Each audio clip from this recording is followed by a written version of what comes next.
Radio Flamme. Chère Carole, tu es la spécialiste canine préférée de Radio Flamme. Et voilà, donc on est en train de vivre au travers de tes aventures, les épopées du toutou. Voilà, exactement. Qui arrive à la maison. Et qui arrive à la maison. Alors aujourd'hui, ce que je vous propose, c'est une petite chronique sur la cohabitation entre les chiens et les chats. Rappelez-vous, il y a 15 jours, on a traité du sujet de l'arrivée du chien à la maison. Et on a juste évoqué cette cohabitation. Donc là, je vais aller un petit peu plus loin aujourd'hui pour vous apporter plus de détails. Alors, déjà, dans un premier temps, je vais faire un petit rappel historique ou une petite information historique pour poser un petit peu les choses. Et simplement pour dire que dans l'histoire, en fait, les hommes ont cherché à se rapprocher des chiens pour leur utilité. C'était pas simplement pour le plaisir d'avoir un chien. En fait, les hommes avaient besoin d'être aidés sur la surveillance des fermes. Ah oui, oui. D'être aidé à la chasse, d'être aidé également pour tirer tout le matériel agricole. Charges, etc. Exactement. Toutes les charges lourdes. Et donc, c'est dans cette optique-là que les hommes se sont rapprochés des chiens. Parce que le chien, au départ, c'était qu'un loup, c'est ça Alors, au départ, c'était un loup, effectivement. Voilà. Et puis, il y a eu différents croisements. Alors, à la fois en Europe et à la fois en Asie, différents croisements qui ont donné naissance, en fait, aux chiens. Alors, pas forcément tel qu'on le connaît aujourd'hui, mais il y a eu des évolutions au fil de l'histoire. Parce que c'est vachement étonnant quand même, tu pars du loup qui est assez majestueux, un peu féroce, et tu arrives au Yorkshire. Voilà. Et là, on se demande comment on fait. Voilà. Après, il y a eu tout un tas de croisements génétiques, de travail sur les races, sur les gènes aussi, sur les caractéristiques des différents chiens. Et en fait, après différentes manipulations génétiques, on a réussi à faire, je crois aujourd'hui, plus de 350 races de chiens. Voilà pourquoi on s'est rapproché des chiens. À l'inverse, il faut savoir que l'homme ne s'est pas naturellement rapproché du chat. Pourquoi ? Parce que au départ, l'homme ne voyait pas quelle utilité il pourrait avoir à se rapprocher du chat. Parce que le chat, on le rappelle, ça ne sert pas à grand-chose. Alors, le chat ne sert pas à grand chose. Néanmoins, le chat, il est quand même arrivé dans les maisons, dans les fermes, dans les granges, pour chasser les souris, la vermine, etc. Ah oui, alors c'est vrai qu'il a quand même sa petite utilité. Et il a sa petite utilité. Et là, les hommes se sont dit, tiens, finalement, le chat, il n'est pas si inutile que ça. Et donc, c'est comme ça que le chat, progressivement, est arrivé dans les foyers. D'accord ? Parce que, voilà. Alors, mais il arrive tout seul, lui, par contre. Mais lui, il arrive tout seul. Lui, il arrive d'abord dans les maisons, sans y être invité. Et puis l'homme se dit, tiens, finalement, il m'a tué 2-3 souris, c'est pas mal, je vais le garder avec moi, je vais pas le chasser. D'accord ? Donc ça s'est fait comme ça. Donc pour le chien, c'est l'homme qui s'est rapproché, parce qu'il y voyait une utilité. Pour le chat, c'est le chat qui s'est invité. Et puis, l'homme s'est dit, tiens, oui, pourquoi pas, quelque part, il est utile, donc je le chasse pas et je le garde. Donc voilà comment les animaux sont arrivés dans nos foyers. C'est bon de le rappeler, effectivement. Ouais. C'est une petite histoire, mais qui est intéressante à connaître. Alors, ensuite, ce qu'il faut savoir, c'est que il est plus simple pour le chien de s'approcher de l'homme, car le chien est un animal de meute. Donc, c'est plus facile pour un chien de venir à côté de l'humain que pour le chat. Parce que le chat, lui, est un animal qui vit plutôt seul. Et donc le chat est solitaire. Alors pourquoi le chat est solitaire ? Parce que d'abord le chat chasse seul. Et pourquoi est-ce qu'il chasse seul ? C'est parce qu'il chasse des petites proies. Et s'ils étaient plusieurs à chasser, il n'aurait pas vraiment de quoi se nourrir. Parce que les petites proies, ça peut nourrir un chat, mais ça peut difficilement nourrir 10. Donc en fait, tout ça s'explique. Okay ? Alors que le chien, lui, c'est un animal de meute, parce qu'il chasse des gros morceaux. Et en tout cas les chiens plutôt sauvages ou les loups à l'origine, et donc ils pouvaient se nourrir à plusieurs. Mais c'est vrai que c'est intéressant cette caractéristique c'est vrai que j'y avais jamais vraiment pensé en ces termes. Le chat individualiste et pas le chien. Exactement, ouais. Exactement. Mais voilà, ça a une origine. Pourquoi est-ce que le chat est individualiste ou plutôt solitaire ? C'est parce que quand il chasse, il ne chasse que des petites proies, et donc il peut se nourrir lui-même, mais il pourrait pas se nourrir à plusieurs. Donc voilà pourquoi les uns vivent en meute et pourquoi les autres vivent plutôt seuls. Et donc c'est plus facile pour un chien de se rapprocher de l'homme parce qu'il a l'habitude de vivre en meute. L'instinct grégaire, comme on dit. L'instinct grégaire, exactement. Alors, donc voilà déjà des éléments qui expliquent comment donc les animaux sont arrivés dans le foyer et comment ils peuvent se comporter par rapport aux humains. Hein, d'accord ? Ensuite, ce qui explique aussi la difficulté à vivre entre les chiens et les chats, c'est leur différence de langage corporel et de communication. Ah oui, c'est complètement différent. C'est complètement différent, et ça, c'est une grosse difficulté pour eux à se comprendre et à communiquer ensemble.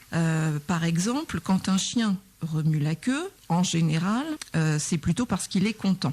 Ça, c'est l'image d'Épinal, mais qui est vraie, je pense. Hein. Oui. Alors, qui est vrai, néanmoins, vous avez des chiens parfois qui se battent et qui remuent la queue. Hein. Donc, il faut quand même faire attention. Ils sont contents de se battre. Ils sont contents de se battre. Mais bon, c'est vrai qu'en général, un chien qui bat rapidement de la queue, c'est qu'il est content. Alors qu'un chat, lui, il est plutôt agacé. Quand un chat n'est pas content ou veut manifester sa crainte ou sa colère, alors il a la queue, lui, qui se gonfle. Il communique à travers sa queue, mais avec une queue qui se gonfle, qui est tout hérissée, et qui peut effectivement faire un mouvement de balancier. Donc dans un cas, chez le chien, quand on remue la queue, c'est qu'on est content. Dans l'autre cas, chez le chat, c'est qu'on est agacé ou en colère. D'accord ?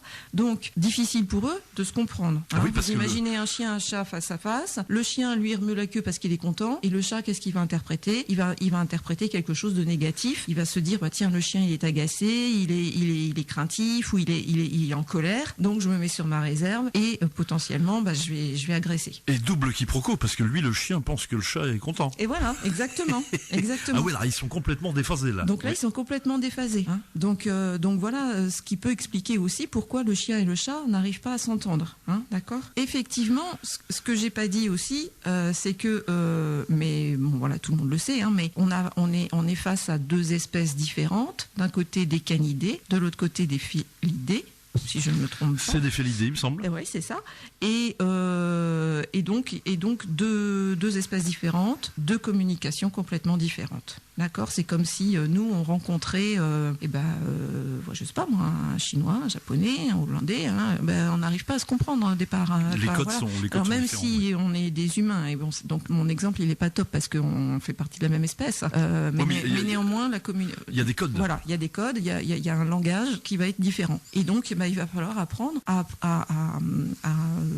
reconnaître les codes des uns et des autres. D'accord ? Alors j'espère que je suis bien claire. Ah, mais tout à fait, c'est limpide. Oui, ça va, c'est bien clair. Nous sommes suspendus à télé. On t'écoute. Bon, très bien. Tout cet apprentissage du langage de l'un et de l'autre va demander du temps. D'accord ? Il va falloir que le chien et le chat puissent passer du temps ensemble pour décoder ce que l'un et l'autre veut dire à travers son langage corporel. Donc c'est un apprentissage qui est difficile, évidemment, puisque un chien qui n'aurait jamais rencontré de chat va devoir tout apprendre, tout décoder de quelque chose qu'il ne connaît absolument pas, et inversement, hein, c'est valable aussi pour le chat. Donc ça va être difficile et ça va demander beaucoup de temps. Et puis surtout, le chien est très remuant par rapport à un chat. Alors ça aussi. Donc forcément, le chat va forcément être effrayé d'abord par la taille du chien, par ses léchouilles, éventuellement si le chien a envie de faire des léchouilles, par ses pattes, enfin voilà. Tout est différent. Donc il faut savoir que c'est normal d'abord que chien et chat ne s'entendent pas comme ça d'emblée et qu'il va falloir être patient, ça va être difficile et ça va demander beaucoup de techniques d'approche dans le temps pour que l'un et l'autre arrivent à se comprendre, à se supporter. Voilà, ils ne seront pas forcément potes. Pour aller un petit peu plus loin dans la communication animale, il faut savoir que les chats donc, communiquent avec leur queue, j'en ai parlé tout à l'heure avec l'exemple que je donnais. Ils communiquent également avec leurs oreilles, avec leurs yeux. Mais cette communication, elle est très, très difficile à percevoir, c'est ce qu'on appelle des signaux faibles. Alors entre chats, forcément, ils savent tout de suite détecter le moindre signal. Par contre, pour une autre espèce, ça va être beaucoup plus difficile de percevoir ces signaux faibles. Hein, donc, d'autant plus pour le chien, puisque lui, le chien, il a des signaux beaucoup plus clairs pour communiquer. Hein. Le chien, il va aboyer, il va tirer la langue. langue. Il va tirer la langue, il va remuer la queue. C'est une communication beaucoup plus franche et beaucoup plus perceptible que le chat. Et il faut savoir que le chat communique avec l'homme à travers ses miaulements. Par contre, il ne communique pas avec ses congénères par le miaulement. Ah, ça c'est rigolo ça. Voilà, ça c'est intéressant. Voilà, c'est intéressant aussi à savoir. Oui, c'est vrai qu'il y a des chats parleurs. Moi, j'ai vu ça. J'ai eu quelques amis qui avaient des chats qui parlaient, mais véritablement qui faisaient des espèces de phrases. Et c'est très étonnant. Ouais. Mais ce miaulement-là, il n'est utilisé en fait qu'avec l'humain. Hein. Entre eux, en tout cas, ils ne développent pas cette communication. Entre eux, c'est la queue, ce sont les yeux et ce sont les oreilles. Tout ça pour dire que y a chez certains des signaux faibles, chez d'autres des signaux forts, et que tout ça c'est très compliqué de décoder, de percevoir. Donc encore une fois, ça va demander pour l'un et l'autre du temps. Ce que je disais tout à l'heure, on en a parlé, c'est l'histoire de la queue. J'y reviens pas. Hein, j'ai déjà donné l'exemple, mais là tout le monde a bien compris, je pense. Ce qu'il faut savoir, c'est que quand un chat fixe un chien, eh bien le chien va percevoir ça comme une menace. Parce que dans la communication animale, en tout cas dans la communication canine, le fait de se fixer, c'est une menace. Ah, d'accord. C'est un des premiers signes avant une agression. Et c'est ce qui sont un humain qui fixe un chien, il l'interprète comme ça aussi, non ? Tout à fait, tout à fait. Hein. Donc il faut faire très attention, alors que lui, le chat, quand on le fixe, pour lui, c'est pas une menace. Ah, encore un code différent. Encore un code différent. Donc là, encore une fois, ils ont toutes les chances de ne pas se comprendre. Ils sont vraiment pas faits pour vivre ensemble.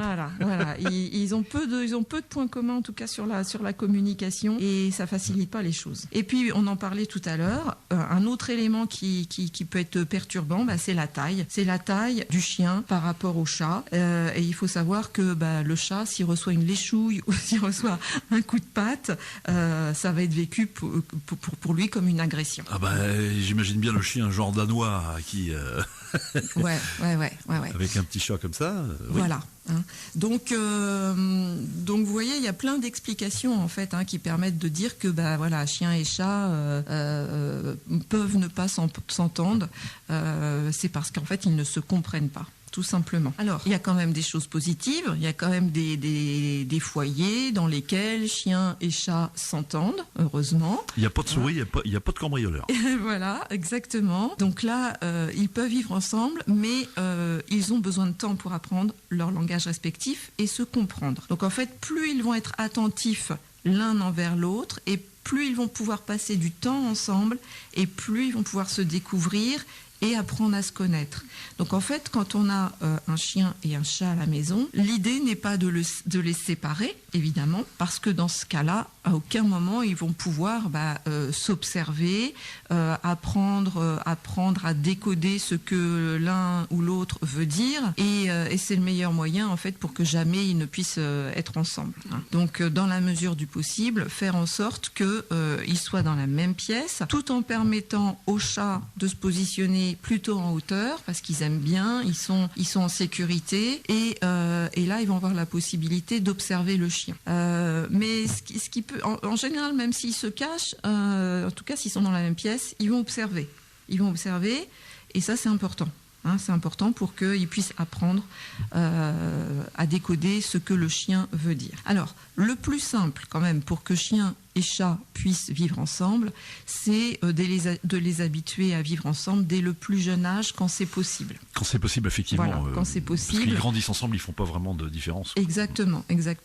Et simplement pour illustrer mes propos, moi j'ai accueilli mon chiot en mai dernier, et j'ai accueilli un chaton quelques jours ou une semaine après. Donc ils avaient à peu près le même âge l'un et l'autre. Donc ils ont grandi ensemble. Et aujourd'hui, si vous êtes parfois sur ma page Facebook, vous avez peut-être pu le voir, ou sur mon compte Instagram, j'ai posté une petite vidéo où ils sont allongés tous les deux. Ah, je l'ai pas vu celle-là. Ah faudra aller voir. C'est peut-être sur Instagram d'ailleurs que j'ai plutôt publié. Ils sont allongés tous les deux au même endroit, et ils se font des léchouilles, et voilà. Et c'est vrai que c'est assez rigolo, ça, ils se mettent les pattes, ils se prennent par-dessus le cou. Voilà, j'ai le chien qui met la patte sur le chat. Là, en plus, c'est un tout petit gabarit, donc après, elle est presque écrasée. Mais voilà, ils ont appris en fait à vivre ensemble et du coup à comprendre, à se comprendre l'un et l'autre. Et franchement, c'est vrai que c'est super, super mignon de les voir.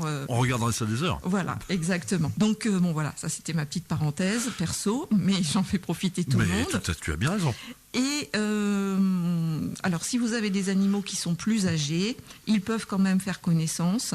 Mais là, effectivement, en fonction de leur passé, de ce qu'ils ont pu vivre, des expériences qu'ils ont pu vivre, voilà, la cohabitation va peut-être être un petit peu plus difficile à mettre en place. Et en tout cas, elle va demander davantage de temps. Et il faut savoir que les chats adultes ont vraiment besoin de beaucoup plus de temps que les chiens adultes pour accepter l'autre. Et si ça démarre vraiment très mal entre les deux, ça va s'arranger quand même avec le temps ?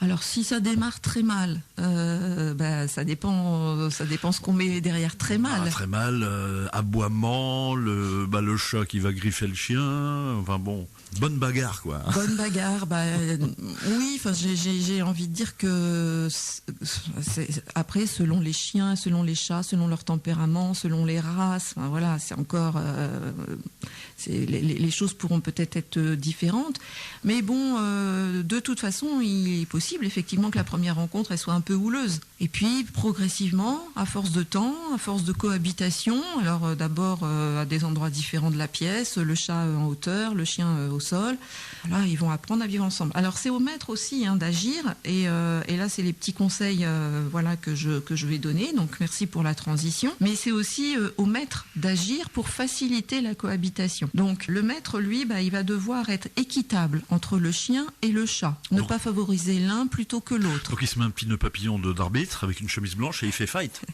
Non, il fait pas fight, il va venir plutôt caresser son chat, caresser son chien, faciliter la rencontre, montrer aussi à l'un et à l'autre qu'il n'y a pas de danger. Ça, c'est important. Ça ne va pas être facile à faire, ça. Ouais. Alors, c'est pas facile à faire, mais voilà, quand le chat, par exemple, vient se poser sur le maître, l'idée, d'abord, c'est de le caresser, voilà, pour montrer que le chat, il a encore sa place. Et puis, si le chien est à proximité, c'est d'amener le chien vers soi. Tout doucement. Tout doucement, gentiment, en le caressant, etc. Pour montrer qu'il n'y a pas de danger, en fait, et qu'il n'y a aucune raison d'être sur la défensive ou d'être agressif. Donc en fait c'est ça, faire comprendre au chien que le chat n'est ni un ennemi ni une proie, parce que c'est vrai que pour les chiens ont un fort instinct de prédation, et d'autant plus les chiens de chasse par exemple, donc c'est vrai qu'ils peuvent simplement considérer le chat comme une proie. Comme une proie tout simplement. Exactement, et donc là, et c'est au maître de faire comprendre au chien que ce n'est pas une proie. Donc ça veut dire que quand le chat arrive, il ne faut pas le chasser, parce que si le maître chasse le chat, le chien va faire la même chose, par effet de mimétisme. Donc il faut plutôt essayer d'attirer le chat et récompenser son chien chaque fois qu'il a un bon comportement près du chat. Et puis aussi récompenser le chat pour qu'il n'ait pas de crainte par rapport au chien. Durant les premiers jours aussi de la cohabitation, il faut leur laisser suffisamment d'espace, c'est ce que je disais tout à l'heure, pour qu'ils puissent s'isoler si besoin, ou bien s'enfuir si vraiment la crainte est trop importante. Il y a une question de territoire aussi, j'imagine, parce que le chat a son territoire, le chien va prendre son coin aussi de la maison. Oui, de toute façon, en général, voilà, chacun va se positionner à des endroits différents dans la maison et s'approprier une partie de la maison, une partie du territoire. Ce qu'on peut faire aussi, c'est familiariser le chien et le chat avec les odeurs, c'est-à-dire par exemple prendre le coussin du chat et le faire renifler au chien, prendre la couverture du chien, faire renifler au chat. Ils sont très très sensibles. Ils sont très sensibles. C'est à peu près le kiff-kiff au niveau des... Oui, alors sur le chat, j'ai pas de connaissances particulières, mais en tout cas, c'est un odorat très développé aussi.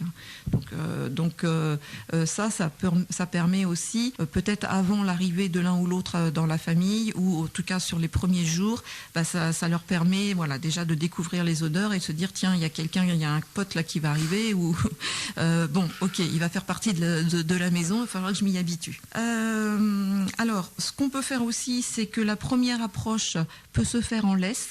Si le chien est vraiment trop virulent, c'est voilà, mettre son collier, mettre sa laisse, et puis s'approcher du chat progressivement en maintenant le chien. Alors sur cette méthode-là, il faut faire très attention parce que avec la laisse, le maître peut envoyer des signaux négatifs à son chien.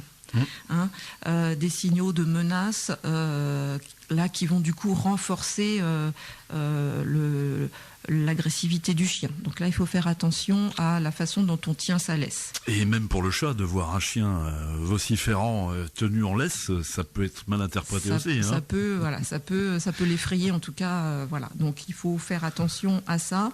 Le mieux, c'est d'être quand même à plusieurs quand on fait une approche chien-chat, pour qu'il y en ait un qui puisse s'occuper du chat, éventuellement le maintenir, le rassurer, et puis l'autre qui puisse s'occuper du chien. C'est l'idéal. Ce que je disais tout à l'heure, c'est également permettre au chat de se mettre en hauteur pour pouvoir observer. D'accord ? Le chat, c'est Batman, mais c'est vrai. Le chat, c'est Batman, et puis voilà, le chat, il est agile, il peut se mettre dans des positions où il sera en sécurité, en retrait par rapport au chien, et du coup, il sera beaucoup plus à l'aise. Ne pas enfermer l'un ou l'autre dans une cage. Ça, c'est à bannir. Alors déjà, un chat en cage, en général... C'est pas facile. C'est pas facile. Ils aiment pas parce qu'ils peuvent pas s'enfuir. Ils peuvent pas...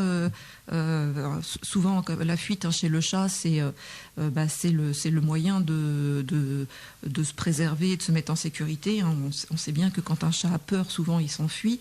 Là, quand il est dans une cage, il se sent prisonnier et aucun moyen de s'échapper. Donc là, ça renforce son stress et sa crainte. Le chien, c'est la même chose. Le mettre en cage, ça va pas faciliter la communication et l'approche du chat. Ça va en plus envoyer des signaux de menace. Donc franchement, ça, à mon avis, c'est pas la bonne solution. Sur la nourriture, ce qu'on peut faire, mais ça en général, on le fait assez facilement, c'est séparer les gamelles, pour que l'un mange d'un côté, l'autre de l'autre, tranquillement, sans qu'il y ait de rivalité par rapport aux croquettes. Et puis, pour terminer, accorder autant de caresses à l'un et à l'autre. Ah oui, qu'ils soient pas spoliés. Oui. Ne pas faire de différence entre l'un et l'autre, ne pas créer de jalousie en quelque sorte. Donc finalement, pour résumer, il faut être patient, persévérant, diplomate, et puis équitable l'un envers l'autre. Voilà ce que je pouvais vous dire aujourd'hui sur cette petite chronique. Voilà ce que je pouvais dire sur cette cohabitation chien-chat. Voilà, pour faire en sorte qu'elle se passe le mieux possible. Ma chère Carole, on est arrivé au bout du truc. Merci beaucoup, j'espère que ça aurait été utile. Radio Flamme.